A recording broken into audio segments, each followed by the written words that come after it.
च्या संदर्भात देखील या ठिकाणी विषय आला की तुम्ही अनाउन्स केले, पैसे मिळाले नाहीत, पैसे दिले नाहीत। खरं म्हणजे आपल्याला कल्पना आहे की या ठिकाणी आपण 32,000 कोटीचं पॅकेज जे घोषित केलं होतं, या 32,000 कोटीच्या पॅकेजमध्ये त्या ठिकाणी 10,000 कोटी हे इन्फ्रास्ट्रक्चरचे होते, 2,000 कोटी आपण नरेगातनं देणार होतो आणि बाकी सगळी थेट मदत होती। या संदर्भात मला आपल्याला सांगितलं पाहिजे की हे जे पॅकेज आहे याच्यामध्ये 3 हेक्टरची मर्यादा आपण ठेवली होती आणि 3 हेक्टरच्या मर्यादेत NDRFचे पैसे दिल्यानंतर देखील आपण रबीच्या हंगामाकरता 10,000 रुपये अतिरिक्त त्या ठिकाणी हेक्टरी देण्याचा निर्णय केला होता। या संदर्भात पशुपालकांना देखील पशुधन हानीसाठी आपण पैसे द्यायचं कबूल केलं होतं, त्याचे सगळे पैसे आपण दिलेले आहेत। नरेगाच्या अंतर्गत जे आपण म्हटलं होतं त्याची काम चालू आहेत, त्याच्याकरता पूर्ण पैसा आपल्याकडे उपलब्ध आहे। अतिवृष्टीमुळे ज्या बुजलेल्या सिंचन विहिरी होत्या त्याच्या कामाकरता 30,000च्या मर्यादेपर्यंत आपण जे पैसे द्यायचे होते, 27,000 विहिरींच्या दुरुस्तीकरता ते 80 कोटी रुपये आपण उपलब्ध करून दिलेले आहेत।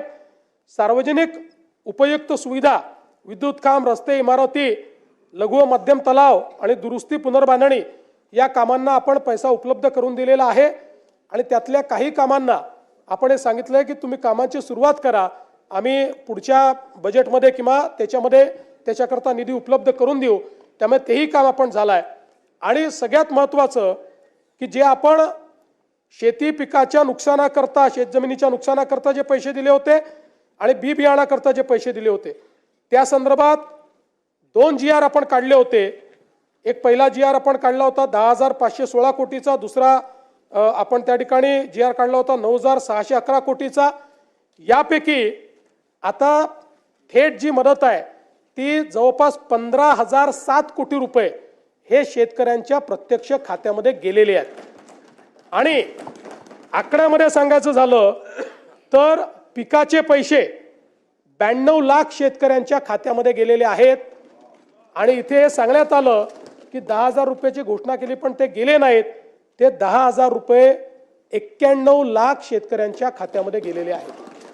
पीक विम्याची वाट पाहणाऱ्या शेतकऱ्यांसाठी आली आनंदाची बातमी, कारण 5 मिनिटांपूर्वीच मुख्यमंत्री देवेंद्र फडणवीस साहेब यांनी शेतकऱ्यांसाठी पीक विमा वितरण सुरू करण्याचे आदेश आजच दिले आहे। शेतकऱ्यांना पीक विमा किमान 1,500 रुपये मिळणार किंवा 15,000 रुपये मिळणार यावर मोठी चर्चा होती। तर आता पीक विमा योजनेच्या अंतर्गत शेतकऱ्यांना 23,000 रुपये पीक विमा दिला जातोय, त्यापैकी 10,000 रुपयाचा लाभ शेतकऱ्यांना दिला जातोय आजपासून। आज थोड्याच वेळात 10 जिल्ह्यांची यादी आलेली आहे, या 10 जिल्ह्यांमध्ये पीक विमा जमा होणार आहे। तर बँकांची यादी आणि 23,000 रुपये पीक विमा आणि सध्या तरी 10,000 रुपये कोणाला दिले जात आहे यासाठी 11,000 कोटी रुपयाची तरतूद मंजूर करण्यात आलेली आहे।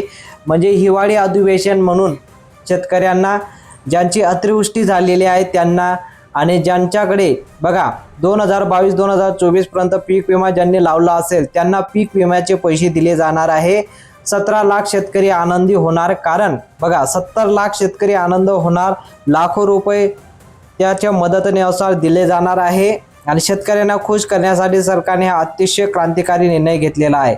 अतिवृष्टी अनुदान जमा झालेला आहे पण त्यात काही पिका विमा योजनेच्या अंतर्गत शेतकऱ्यांना लाभ झालेला नाही, म्हणून आता सर्व पीक विमा योजनेच्या अंतर्गत अतिवृष्टी असू द्या, पीक विमा योजना असू द्या आणि अशा प्रकारे सर्व योजनेच्या माध्यमातून 23,000 रुपयेपर्यंत शेतकऱ्यांना लाभ दिला जाईल। त्यामध्ये नमो शेतकरी योजनेचे पैसे असतील, त्यामध्ये PM किसान सन्मान निधीचे हप्ता असेल, त्यापैकी अधिवेशनाच्या हिवाळी अधिवेशन जो लागलेला आहे याचं वितरणाचे आदेश दिलेला आहे। 10 जिल्ह्यांची यादी आणि बँकांची यादी आलेली आहे। या बँकांपैकी खाते असले तरच तुम्हाला दिले जाईल, अन्यथा दिले जाणार नाही। काय म्हणाले मुख्यमंत्री? राज्यात आता मतदान सुरू होत आहे, तुम्हाला माहीतच आहे। राज्य शासनाने आणि केंद्र शासनाने मिळून PM किसान सन्मान निधी योजना आणलेली आहे आणि नमो शेतकरी योजना ही आपल्या महाराष्ट्र शासनाने आणलेली आहे। पण भरपूर ठिकाणी निवडणूक चालू असताना पैसे देण्याचं काही अडचण येत असल्यामुळे आता शेतकऱ्यांना डायरेक्ट त्यांच्या खात्यात पैसे जमा होतील। जे शेतकरी पीक विमा किंवा नमो शेतकरी योजनेचा हप्ता त्यांना मिळाला नसेल अशी मुख्यमंत्र्यांनी आदेश दिलेला आहे की सर्व शेतकऱ्यांना आता पीक विमा योजनेचे पैसे त्यांच्या खात्यात जमा होणार आहे। तर बघा कोणकोणत्या जिल्ह्यांची नाव आलेली आहे जिल्ह्यांची नावं तुम्हाला वाचून दाखवतो. पुणे, यवतमाळ, मुंबई उपनगर, लातूर, धुळे, अहमदनगर, अकोला, अमरावती, नागपूर, परभणी, सातारा, सिंधुदुर्ग, रायगड, लातूर, गडचिरोली, गोंदिया, जळगाव. तर या जिल्ह्यांमध्ये आता पीक विमे योजनेचे पैसे जमा होत आहेत. तुम्ही जर या जिल्ह्यांपैकी राहत असाल तुम्हाला देखील पीक विम्याचे योजनेचे पैसे तुमच्या बँक अकाउंटमध्ये जमा होणार आहे. आणि पैसे बघा या बँकांमध्ये जमा होणार आहे.